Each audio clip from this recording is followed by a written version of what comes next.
A la noche siguiente, mientras el sultán se acostaba en el lecho real, Sherezade comenzó a narrar el cuento de El quinto viaje, el anciano del mar.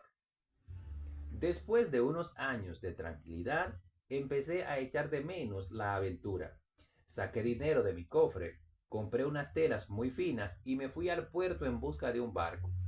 Cuando llegué al muelle, vi un barco nuevo con una cubierta muy brillante y unos mástiles altísimos de los que colgaban velas de un blanco impoluto.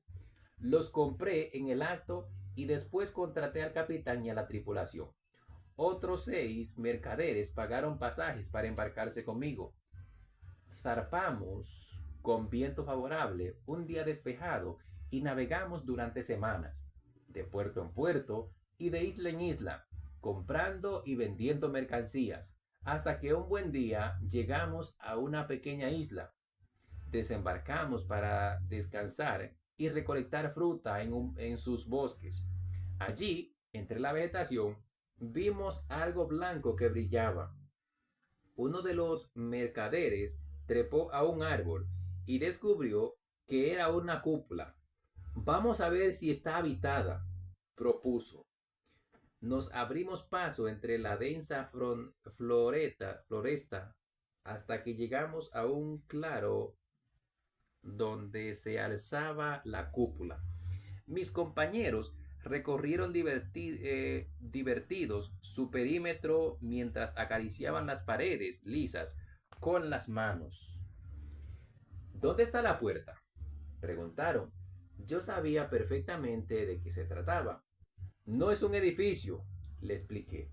Es el huevo de un ave gigante llamad, llamado Rock, que ya yo cono llamad Rod, que ya conocía en mi segundo viaje. Es el huevo de un ave gigante llamado Rock, que ya conocí en mi segundo viaje. ¡Un huevo! Se mofó uno de los mercaderes. Entonces agarró una piedra y la lanzó con todas sus fuerzas contra el huevo. Si es lo que dices, tendrá que romperse, comentó. Con espanto vi que los demás se unieron al juego de tirar piedras. No lo rompáis, les rogué con desesperación. No lo rompáis, les rogué con desesperación. De repente se oyó un crujido y en la pared del huevo apareció una grieta. Horrorizado, exclamé, cuando el pájaro vea que hemos roto el huevo, nos matará. Pero los mercaderes se echaron a reír. Si es un pájaro, tampoco será. Si es un pájaro, tampoco será para tanto, bromeó otro. En ese instante, una sombra cayó sobre el grupo. Al alzar la vista, vimos que se nos echaron encima no uno, sino 2 pájaros de un tamaño descomunal. Ante aquella visión terrorífica, los hombres se pusieron pálidos como la cera. Las aves dieron 2 graznidos ensordecedores y llenos de furia, y todos las aves dieron 2 graznidos ensordecedores y llenos de furia, y todos se encogieron de miedo mientras se tapaban los oídos con las manos. ¡Huyamos deprisa!, grité sin dejar de correr. Los monstruos se lanzaron sobre el grupo en picada, y nosotros tratamos de escabullirnos entre los árboles. Corrimos a toda prisa hasta el barco y zarpamos inmediatamente. Miramos atrás y vimos que los pájaros nos perseguían con unas rocas enormes en el pico. El primero voló sobre el barco y soltó una. Miramos atrás y vimos que los pájaros nos perseguían con unas rocas enormes en el pico. El primero voló sobre el barco y soltó una roca del tamaño de un elefante. El capitán giró el timón, el barco viró y se escoró peligrosamente, pero, por suerte, la roca solo rozó la popa del barco al caer al mar. Aún así, creó unas olas gigantes que escoraron aún más el barco. Mis compañeros caían al mar sin remedio. ¡Hombre al agua! ¡Hombre al agua! gritaba el capitán mientras hacía todo lo posible porque el barco no volcara. En ese instante, el segundo pájaro soltó otra roca, esta vez del tamaño de una casa, y acertó de pleno. La enorme piedra atravesó la cubierta y la hizo añicos. La bodega no tardó en llenarse de agua y el barco empezó a hundirse. Entonces, el primer pájaro volvió con otra roca del tamaño de un palacio y la lanzó sobre la proa. Caí al agua con los graznidos de las monstruosas aves resonándome en los oídos. Cuando salí a flote, me di cuenta de que todos los demás se habían hundido con el barco. Me subí a un par de tablones y empecé a remar con dos palos, con la suerte de que a poca distancia había otra isla. Me arrastré a la orilla mientras daba gracias a Alá por haberme conservado la vida. La isla era preciosa, con árboles tropicales y pájaros de plumaje colorido que revoloteaban por todas partes. Encontré varios arroyos de agua cristalinas y árboles con toda clase de frutas rojas y amarillas de aroma delicioso. Recogí y me comí todas las que pude. Decidí seguir uno de los arroyos que discurría por el otro extremo de la isla y, después de torcer un recodo, encontré a un anciano sentado bajo un árbol. Me detuve, sorprendido de que hubiera alguien en la isla, y saludé. Buenos días. El anciano lucía una larguísima cabellera blanca y una barba con varias caracolas y estrellas de mar entre la maraña de pelo níveo. Miraba desalentado hacia el río, pero no me contestó. ¿Te encuentras bien? Pregunté con cierta extrañeza. ¿Puedo ayudarte en algo? El hombre me miró con los ojos entornados y asintió. Acto seguido, señaló el río, luego a mí y después a él mismo. ¿Quiere que te lleve al otro lado del río? Aventuré. Los ojos del anciano se iluminaron y asintió enérgicamente. Entonces me lo subí a los hombros y procedí a atravesar el río. Pesaba mucho más de lo que aparentaba y se me agarraba con las piernas al cuello con mucha fuerza. Al llegar a la otra orilla, me agaché para que se bajara, pero se sujetó todavía más fuerte con las piernas. ¿Qué quieres ahora? Pregunté. Me dio unas patadas en las costillas como si fuese un mulo y señaló un árbol. ¿Quieres recoger fruta? Bueno, venga, dije. Avancé con dificultad hasta el árbol.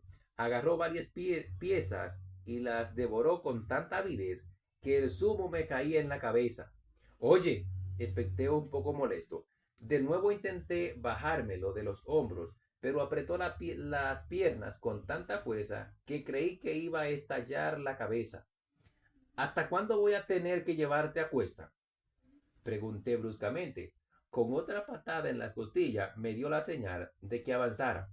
Obedecí sus órdenes y el anciano continuó recogiendo fruta y zarpándosela. Al final se me agotó la paciencia. Ya basta, ahora mismo te bajo y punto, le dije. Me agaché e intenté quitármelo de encima, pero se sujetó con toda fuerza que apenas podía respirar.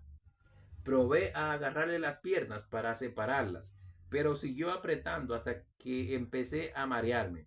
Entonces me caí al suelo y me desmayé. Cuando me desperté, descubrí con espanto que las piernas del anciano seguían en torno a mi cuello. Al notar que ya no dormía, me pegó una patada en las costillas para que me levantase. Pasamos el día recorriendo la isla. Fuimos a un campo de frutas enorme, de piel gruesa como las calabazas. Allí el anciano recogió una y luego me indicó que nos dirigiéramos al arroyo, cuyo lecho estaba cubierto de piedras con cantos afilados. Entonces señaló las piedras y recogí un par de ellas.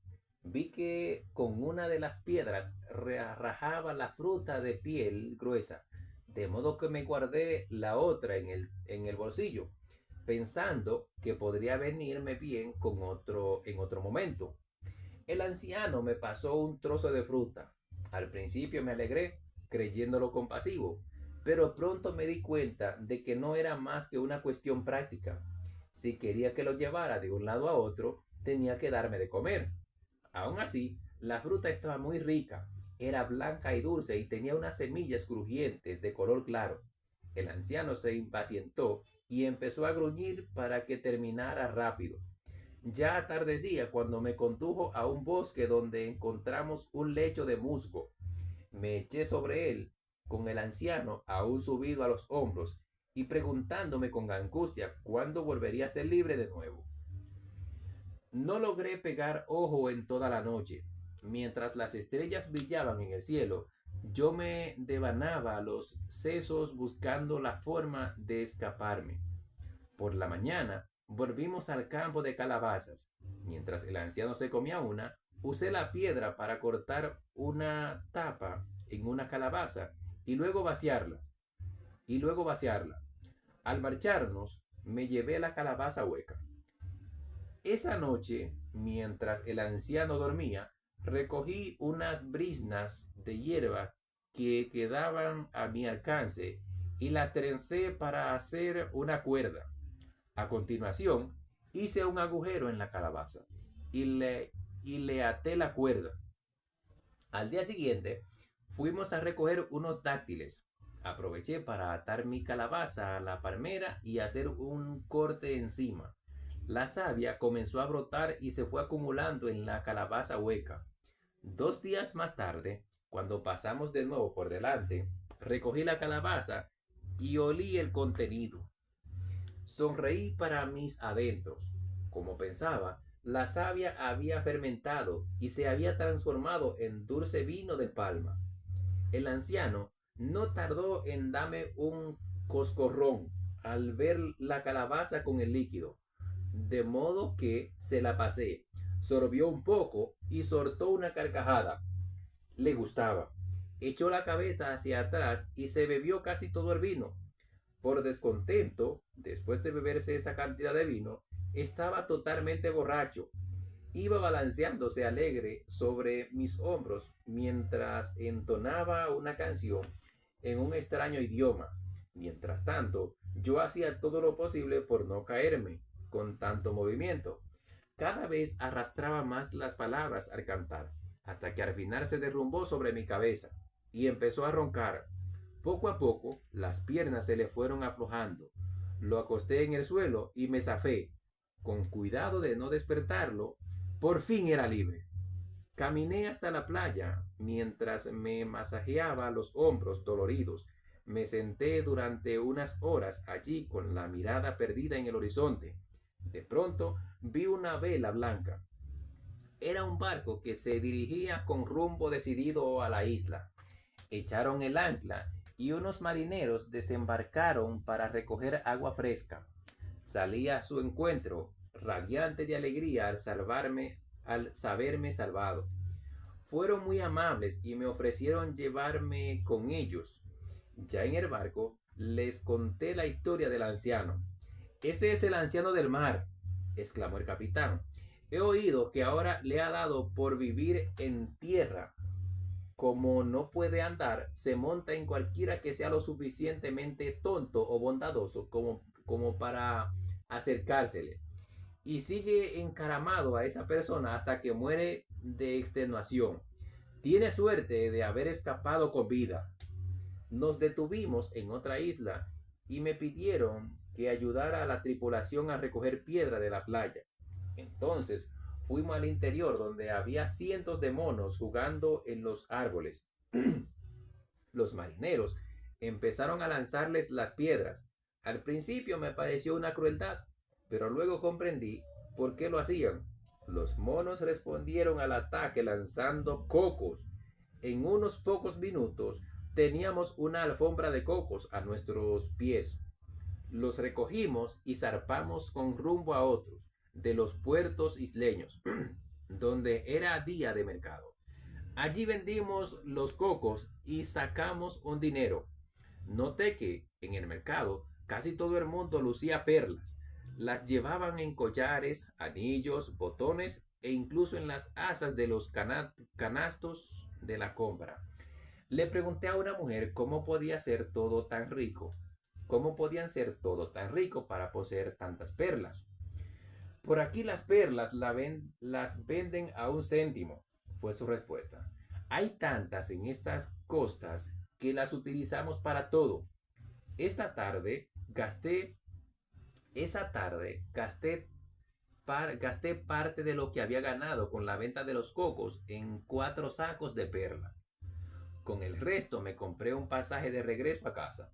En la larga travesía vimos muchas maravillas, ballenas que expulsaban arcoíris en vez de chorros de agua y nutrias que solo nadaban de espaldas. Pero lo más fabuloso fue volver a ver mi país. Prometí no abandonarlo durante el resto de mi vida, pero al cabo de un tiempo empecé a sentir de nuevo la sed de aventura. Así que comencé a planear mi siguiente viaje. Sherezade terminó el cuento y se quedó callada. ¿Qué pasó durante el siguiente viaje?, preguntó el sultán. Sherezade, Sherezade sonrió. Los invitados de Simbad preguntaron eso mismo, contestó. Le respondió que que se hacía tarde, pero que podrían escucharlo la noche siguiente. También tú podrás escucharlo siempre que me dejes con vida. Está bien, accedió el sultán. Te dejaré con vida un día más.